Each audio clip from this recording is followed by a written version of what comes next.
In a village there once lived two men of the self-same name. They were both called Claus, but one of them had four horses and the other had only one. So to distinguish them, people called the owner of the four horses Great Claus, and he who had only one Little Claus. Now I should tell you what happened to them, for this is a true story. Throughout the week Little Claus was obligated to plow for Great Claus, and to lend him his one horse. But once a week, on Sunday, Great Claus lent him all his four horses. Hurrah! How Little Claus would smack his whip over all five, for they were as good as his own on that one day. The sun shone brightly, and the church bells rang merrily, as the people passed by dressed in their best, with their prayer books under their arms. They were going to hear the parson preach. They looked at Little Claus plowing with his five horses, and he was so proud that he smacked his whip and said, "Giddy up, my five horses." "You mustn't say that," said Great Claus, "for only one of them is yours." But Little Claus soon forgot what he ought not to say, and when anyone passed he would call out, "Giddy up, my five horses." "I must really beg you not to say that again," said Great Claus, "for if you do, I shall hit your horse on the head so that he will drop down dead on the spot, and there will be an end of him." "I promise you I will not say it again," said the other. But as soon as any one came by nodding to him and wishing him good day, he was so pleased and thought how grand it was to have five horses plowing in his field that he cried out again, "Giddy up, all my horses." "I'll giddy up your horses for you," said Great Claus, and seizing the tethering mallet, he struck Little Claus's one horse on the head, and it fell down dead. "Oh, now I have no horse at all," said Little Claus, weeping. But after a while he flayed the dead horse and hung up the skin in the wind to dry. Then he put the dried skin in a bag, and hanging it over his shoulder, went off to the next town to sell it. But he had a long way to go, and had to pass through a dark and gloomy forest. Presently a storm arose, and he lost his way, and before he discovered the right path evening was drawing on, and it was still a long way to the town, and too far to return home before nightfall. Near the road stood a large farmhouse. The shutters outside the windows were closed, but lights shone through the crevices and at the top. "They might let me stay here for the night," thought Little Claus. So he went up to the door and knocked. The farmer's wife opened the door, but when she heard what he wanted, she told him to go away. Her husband was not at home, and she could not let any strangers in. "Then I shall have to lie out here," said Little Claus to himself as the farmer's wife shut the door in his face. Close to the farmhouse stood a large haystack, and between it and the house there was a small shed with a thatched roof. "I can he up here," said Little Claus, as he saw the roof. "It will make a famous bed, but I hope the stork won't fly down and bite my legs." A live stork was standing up there, who had his nest on the roof. So Little Claus climbed on to the roof of the shed, and as he turned about to make himself more comfortable, he discovered that the wooden shutters did not reach to the top of the windows, so that he could see into the room, in which he saw a large table was laid out, with wine, roast meat, and a splendid fish. The farmer's wife and the sexton were sitting at table together. Nobody else was there. She was filling his glass and helping him plentifully to the fish, which appeared to be his favorite dish. "If only I could have some too," thought Little Claus, and then, as he stretched out his neck towards the window, he spied a beautiful large cake. Indeed, they had a glorious feast before them. At that moment he heard someone riding down the road towards the farm. It was a farmer coming home. He was a good man, but he had one very strange prejudice. He could not bear the sight of a sexton. If he happened to see one, he would get into a terrible rage. In consequence of this dislike, the sexton had gone to visit the farmer's wife during her husband's absence from home, and the good woman had put before him the best of everything she had in the house to eat. When they heard the farmer, they were dreadfully frightened, and the woman made the sexton creep into the large chest which stood in the corner. He went at once, for he was well aware of the poor man's aversion to the sight of a sexton. The woman then quickly hid all the nice things and the wine in the oven, because if her husband had seen it, he would have asked why it was provided. "Oh dear!" sighed Little Claus on the roof when he saw the food disappearing. "Is there any one up there?" asked the farmer, peering up at Little Claus. "What are you doing up there? You had better come into the house." Then Little Claus told him how he had lost his way, and asked if he might have some shelter for the night. "Certainly," said the farmer, "but the first thing is to have something to eat." The woman received them both very kindly, laid the table, and gave them a large bowl of porridge. The farmer was hungry and ate it with a good appetite, but Little Claus could not help thinking of the good roast meat, the fish, and the cake, which he knew were hidden in the oven. He had put his sack with the hide in it under the table by his feet, for, as we remember, he was on his way to the town to sell it. He did not fancy the porridge, so he trod on the sack and made the dried hide squeak quite loudly. "Hush!" said Little Claus to his sack, at the same time treading on it again, so that it squeaked louder than ever. "What on earth have you got in your sack?" asked the farmer again. "Oh, it's a goblin," said Little Claus. "He says we needn't eat the porridge, for he has charmed the oven full of roast meat and fish and cake." "What do you say?" said the farmer, opening the oven door with all speed, and seeing the nice things the woman had hidden, but which her husband thought the goblin had produced for their special benefit. The woman dared not say anything, but put the food before them, and then they both made a hearty meal of the fish, the meat, and the cake. Then Little Claus trod on the skin and made it squeak again. "What does he say now?" asked the farmer. "He says," answered Little Claus, "that he has also charmed 3 bottles of wine into the oven for us." So the woman had to bring out the wine too, and the farmer drank it and became very merry. Wouldn't he like to have a goblin like the one in Little Claus's sack for himself? "Can he charm out the devil?" asked the farmer. "I shouldn't mind seeing him, now that I am in such a merry mood." "Oh, yes," said Little Claus. "My goblin can do everything that we ask him. Can't you?" he asked, trampling on the sack till it squeaked louder than ever. "Do you hear what I say? But the devil is so ugly, you'd better not see him." "Oh, I'm not a bit frightened. Whatever does he look like?" "Well, he will have to show himself in the image of a sexton." "Oh, dear!" said the farmer. "That's bad. I must tell you that I can't bear to see a sexton. However, it doesn't matter. I shall know it's only the devil, and then I shan't mind so much. Now my courage is up, but he mustn't come too close." "I'll ask my goblin about it," said Little Claus, treading on the bag and putting his ear close to it. "What does he say?" "He says you can go along and open the chest in the corner, and there you'll see the devil moping in the dark, but hold the lid tight so that he doesn't get out." "Will you help me to hold it?" asked the farmer, going along to the chest where the woman had hidden the real sexton, who was shivering with fright. The farmer lifted up the lid a wee little bit and peeped in. "Ha, ha!" he shrieked and shrank back. "Yes, I saw him, and he looked exactly like our sexton.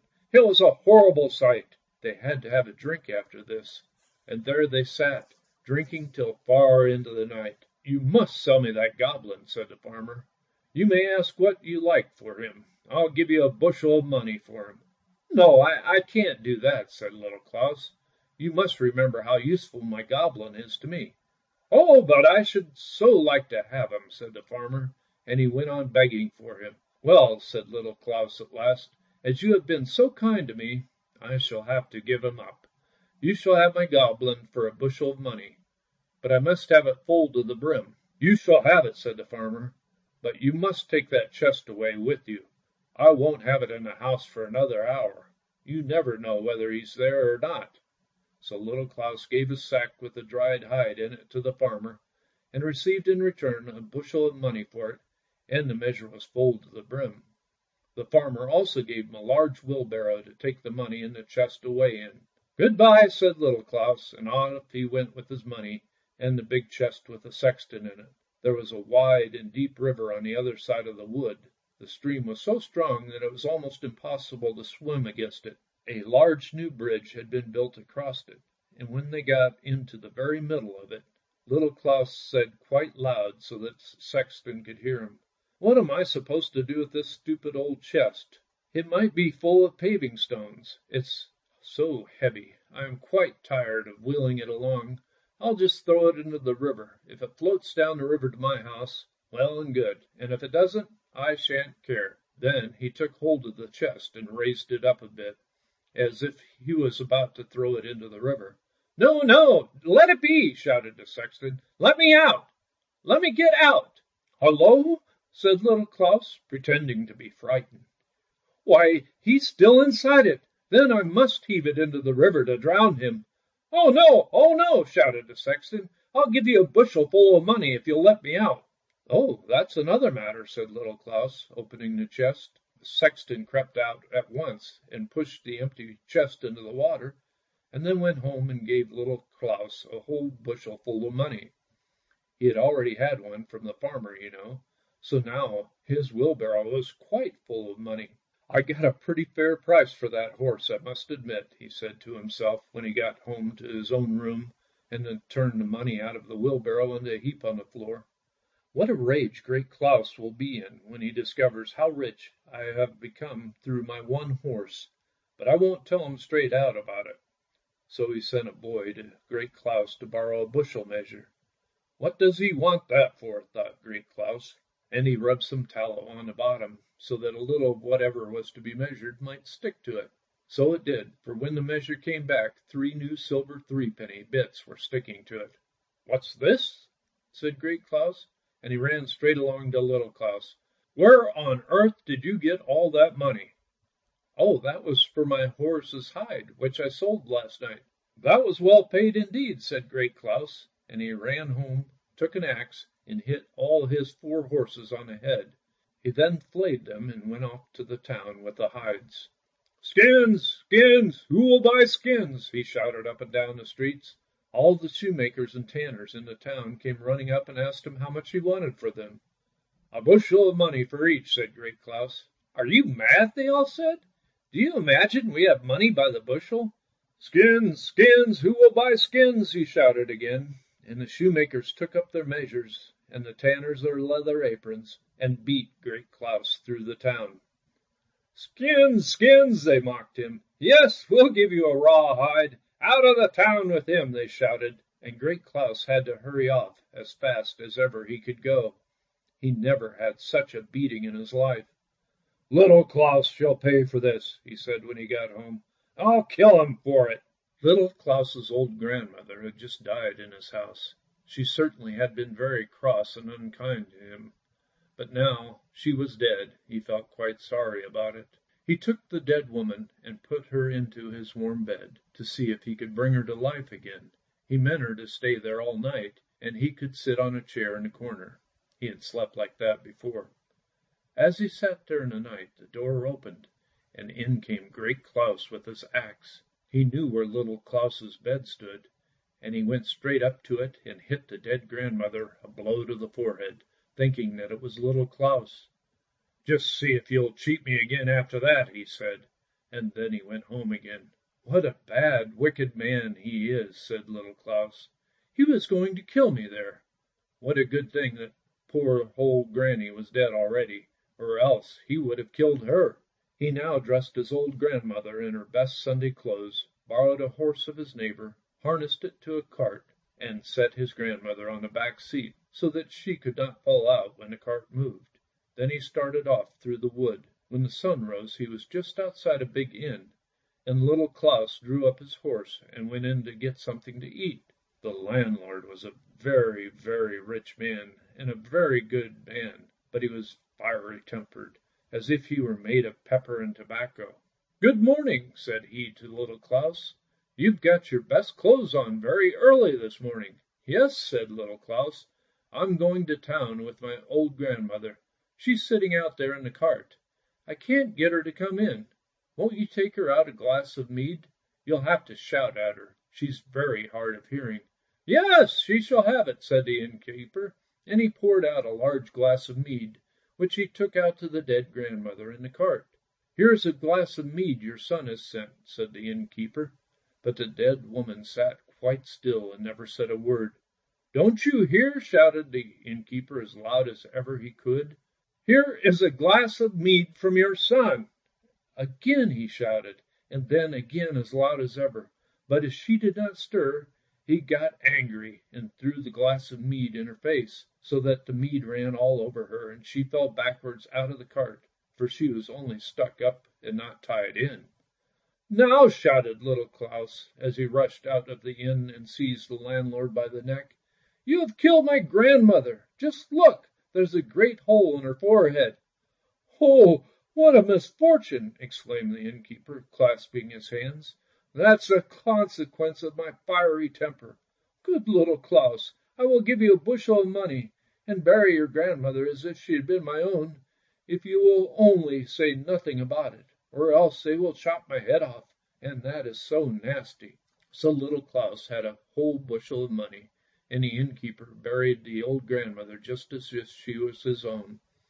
When Little Claus got home again with all his money, he immediately sent over his boy to Great Claus to borrow his measure. "What?" said Great Claus. "Is he not dead?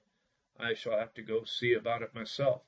So he took the measure over to see Little Claus himself. "I say, wherever did you get all that money?" asked he, his eyes round with amazement at what he saw. "It was my grandmother you killed instead of me," said Little Claus. "I have sold her and got a bushel of money for her." "That was good pay indeed," said Great Claus, and he hurried home, took an axe, and killed his old grandmother. He then put her in a cart and drove off to town with her, where the apothecary lived, and asked if anyone would buy a dead body. "Who is it, and where did the body come from?" asked the apothecary. "It's my grandmother, and I have killed her for a bushel of money," said Great Claus. "Heaven preserve us!" said the apothecary. "You are talking like a madman. Pray don't say such things. You might lose your head." And he pointed out to him what a horribly wicked thing he had done, and what a bad man he was who deserved punishment. Great Claus was so frightened that he rushed straight out of the shop, jumped into the cart, whipped up his horse, and galloped home. The apothecary and everyone else thought he was mad, and so they let him drive off. "You shall be paid for this," said Great Claus, when he got out on the high road. "You shall pay for this, Little Claus." As soon as he got home, he took the biggest sack he could find, went over to Little Claus and said, "You have deceived me again. First I killed my horses, and then my old grandmother. It's all your fault, but you shan't have the chance of cheating me again." Then he took Little Claus by the waist and put him into the sack, and put it on his back and shouted to him, "I'm going to drown you now." It was a long way to go before he came to the river, and Little Claus was not so light to carry. The road passed close by the church in which the organ was playing, and the people were singing beautifully. Great Claus put down the sack with Little Claus in it close by the church door, and thought he would like to go and hear a psalm before he went any further. Little Claus could not get out of the bag, and all the people were in the church, so he went in too. "Oh dear," sighed Little Claus in the sack. He turned and twisted, but it was impossible to undo the cord. Just then an old cattle drover with white hair and a tall stick in his hand came along. He had a whole drove of cows and bulls before him. They ran against the sack Little Claus was in and upset it. "Oh dear," sighed Little Claus, "I am so young to be going to the kingdom of heaven." "And I," said the cattle drover, "am so old, and can I get there yet?" "Open the sack," shouted Little Claus. "Get in place of me, and you will get to heaven directly." "That will suit me," said the cattle drover, undoing the sack for Little Claus, who immediately sprang out. "You must look after the cattle now," said the old man as he crept into the sack. Little Claus tied it up and walked off, driving the cattle before him. A little while after Great Claus came out of the church, he took up the sack again on his back, and certainly thought it had grown lighter, for the old cattle drover was not more than half the weight of Little Claus. "How light he seems to have got! That must be because I have been to church and said my prayers." Then he went to the river, which was both wide and deep, and threw the sack with the old cattle drover in it into the water, shouting as he did so, for he thought it was Little Claus, "Now you won't cheat me again." Then he went homewards, but when he reached the crossroads he met Little Claus with his herd of cattle. "What's the meaning of this?" exclaimed Great Claus. "Didn't I drown you?" "Yes," said Little Claus, It's just about half an hour since you threw me into the river." "But where did you get all those splendid beasts?" asked Great Claus. "They are sea cattle," said Little Claus. "I will tell you the whole story. And indeed I thank you heartily for drowning me. I'm at the top of the tree now and a very rich man, I can tell you. I was so frightened when I was in the sack. The wind whistled in my ears, and when you threw me over the bridge into the cold water, I immediately sank to the bottom. But I was not hurt, for the grass is beautifully soft down there." The sack was opened at once by a beautiful maiden in snow-white clothes, with a green wreath on her wet hair. She took my hand and said, "Are you there, Little Claus? Here are some cattle for you, and a mile further up the road you will come upon another herd which I will give you too." Then I saw that the river was a great highway for the sea folk. Down at the bottom of it they walked and drove about from the sea right up to the end of the river. The flowers were lovely and the grass was so fresh. The fishes which swam about glided close to me as just like birds in the air. How nice the people were, and what a lot of cattle strolling about in the ditches.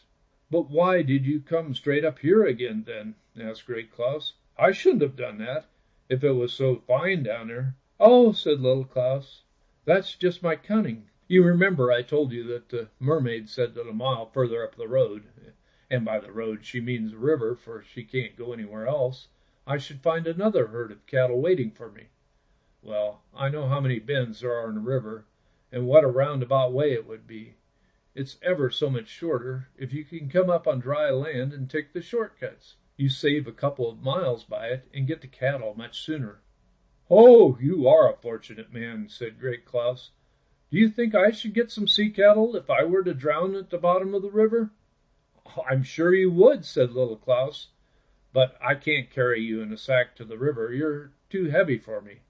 If you like to walk there and then get in the sack, I'll throw you into the river with the greatest pleasure in the world." "Thank you," said Great Claus, "but if I don't get any sea cattle when I get down there, see if I don't give you a sound threshing." "Oh, don't be so hard on me." They then walked off to the river. As soon as the cattle saw the water, they rushed down to drink, for they were very thirsty. "See what a hurry they're in," said Little Claus. "They want to get down to the bottom again." "Now help me first," said Great Claus, "or else I'll thrash you." He then crept into the big sack which had been lying across the back of one of the cows. "Put a big stone in, or I'm afraid I shan't sink," said Great Claus. "Oh, that'll be all right," said Little Claus. But he put a big stone into the sack and gave it a push. Plump went the sack, and Great Claus was in the river, where he sank to the bottom at once. "I'm afraid he won't find any cattle," said Little Claus as he drove his herd home.